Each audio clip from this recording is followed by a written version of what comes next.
لاہور پاکستان کا دوسرا بڑا شہر اور صوبہ پنجاب کا دارالحکومت ہے۔ یہ وقت کے نقوش سے مالا مال شہر ہے، آج پنجاب کا ایک وسیع و عریض شہر ہے۔ صوبے کے دل میں ایک ہریالی کی طرح قائم، یہ زندگی کے ساتھ دھڑکتا ہے۔ اس کے اندر ہلچل مچاتے بازار، کثیر جہتی ہجوم اور سحر انگیز رنگ ہیں۔ اگر افسانوں کے مطابق دیکھا جائے تو لاہور کی بنیاد رام چندر کے بیٹے لو نے رکھی تھی، تاہم لاہور کی ریکارڈ شدہ تاریخ 850 عیسوی کی ہے، جسے محمود غزنی نے 1021 عیسوی میں فتح کیا تھا۔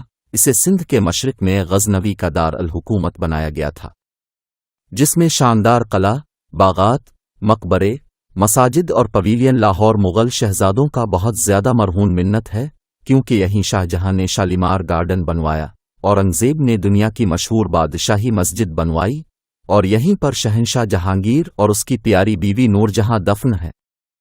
قلعہ لاہور کی بڑے پیمانے پر مضبوط فصیلیں گزرے ہوئے دنوں کی فصاحت بیان کرتی ہیں۔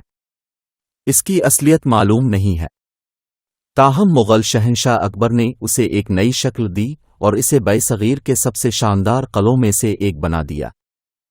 شاہی شہزادوں اور شہزادیوں کا اس کی شاندار دیواروں کے پرسکون رونق میں حرکت کرنے کا تقریباً تصور کیا جا سکتا ہے۔ مشہور انتال کلی بازار لاہور کے تاریخی عجائب گھر سے تقریباً متصل ہے، جس کے سکوں اور دستکاریوں کا مجموعہ صدیوں کے رازوں سے پردہ اٹھاتا ہے۔ انگریزوں نے اپنے دور حکومت میں 1849 سے 1947 مغل، گوتھک اور نوآبادیاتی فن تعمیر کو وکٹورین طرز کے ساتھ ملایا اور high court, government college, Lahore museum, national college of arts, Montgomery hall, Tollinton market, Punjab university اور جیسی تاریخی عمارتیں تعمیر کیں۔ لاہور صرف یادگاروں کے علاوہ بہت کچھ پیش کرتا ہے۔ مختلف قسم کی آرٹ گیلریاں، عجائب گھر، تھیٹر اور شاپنگ آرکیڈز، سرسبز و شاداب لان، پارکس، فوارے اور جدید بلند و بالا عمارتیں شہر کے کردار اور دلکشی میں اضافہ کرتی ہیں۔ لاہور کی ابتدائی تاریخ کا کوئی حتمی ریکارڈ موجود نہیں ہے، اور لاہور کے مبہم تاریخی پس منظر نے اس کے قیام اور تاریخ کے بارے میں مختلف نظریات کو جنم دیا۔ ہندو لیجنڈ کہتا ہے کہ شمسی خاندان کے بانی کی نیکسن نے شہر سے ہجرت کی تھی۔ لاہور کے ابتدائی ریکارڈ بہت کم ہیں، لیکن سکندر اعظم کے مورخین نے 326 قبل مسیح میں اپنے حملے کے دوران لاہور کے محل وقوع کے قریب کسی بھی شہر کا ذکر نہیں کیا، جس سے اندازہ ہوتا ہے کہ اس وقت تک اس شہر کی بنیاد نہیں رکھی گئی تھی۔ یہ غیر قابل ذکر تھا۔ بطلیمی نے اپنے جغرافیہ میں دریائے چناب اور راوی کے قریب واقع لبوکلا نامی شہر کا ذکر کیا ہے، جو کہ قدیم لاہور کے حوالے سے ہو سکتا ہے۔ اس شہر کا ایک متروک پیشرو تھا۔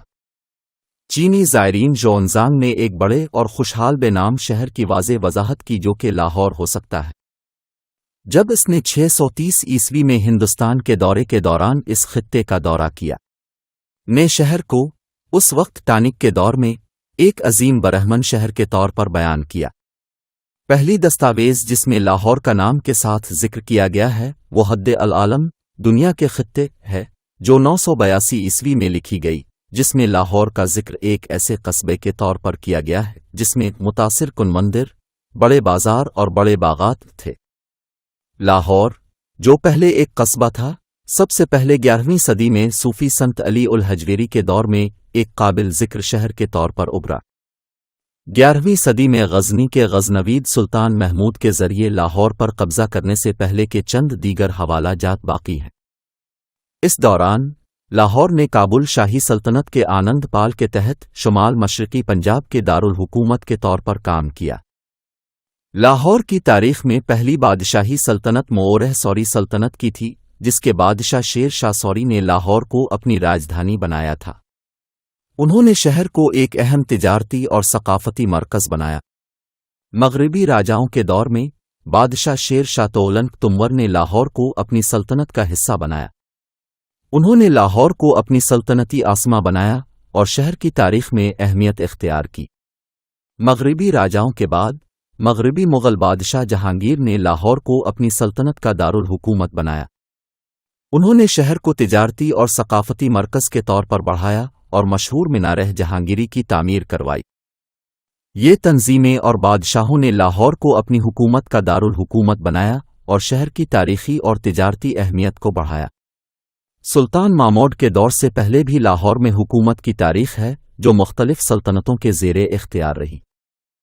لاہور کا قدیم تاریخی دور کئی قرون پہلے تک پہنچتا ہے، لیکن اس کا فورمل تشکیل 1056 کو ہوا۔ ملک سلطان ماموڈ کے دور میں اس شہر کو لوہاوارہ نام سے جانا جاتا تھا، بعد میں اس نام کو لاہور میں تبدیل کر دیا گیا۔ لاہور کا نام مختلف نظریات کے مطابق ان کونوں کا نام ہوتا ہے جو شہر کو پانی فراہم کرتے تھے، لیکن 1056 کو شہر کو تشکیل دینے کا وقتی اور مقامی دستور تاریخ کے مطابق ہوا تھا۔ شہاب الدین غوری 1146 سے 1206 شہاب الدین غوری نے لاہور کو 1186 میں فتح کیا اور اس سے غزنوی سلطنت کے علیحدہ ہونے کا آغاز ہوا۔ قطب الدین ایبک 1206 سے 1210 قطب الدین ایبک، جو شہاب الدین غوری کی وفات کے بعد غوری سلطنت کے بادشاہ بنے، نے لاہور پر حکومت کی۔ ناصر الدین قباچہ 1210 سے 1227 ناصر الدین قباچہ نے 1210 سے 1227 تک لاہور کو خدائی سلطنت کی راجدھانی بنا لیا۔ التتمش 1210 سے 1236 التتمش، قطب الدین ایبک کے چھوٹے بھائی، نے بھی لاہور پر حکومت کی۔ 13 صدی میں منگول حملوں کے اثرات نے لاہور پر بھی پڑے۔ مغل بادشاہ اکبر، شاہ جہان اور اورنگزیب نے لاہور کو اپنی حکومت میں رکھا اور یہ شہر مغل سلطنت کا اہم حصہ بنا۔ احمد شاہ درانی 18 صدی احمد شاہ درانی احمد شاہ ابدالی نے لاہور کو 1747 میں فتح کیا۔ سکھ سلطنت 19 صدی سکھ سمراٹ رنجیت سنگھ نے لاہور کو 1799 میں اپنے سلطنت کا حصہ بنایا اور اسے 1849 تک حکم کیا۔ برطانوی راج کے دوران بھی پنجاب کا مرکز اور اہم شہر تھا۔ 1947 میں پاکستان کی آزادی کے بعد لاہور پنجاب کی دارالحکومت بنا۔ آج بھی لاہور ایک ترقی پسند شہر ہے جہاں تجارت، تعلیم اور ثقافت کے شعبوں میں ترقی دیکھی جاتی ہے، اور اس کا اثر اس کے پرانے اور امیر تاریخ پر آتا ہے۔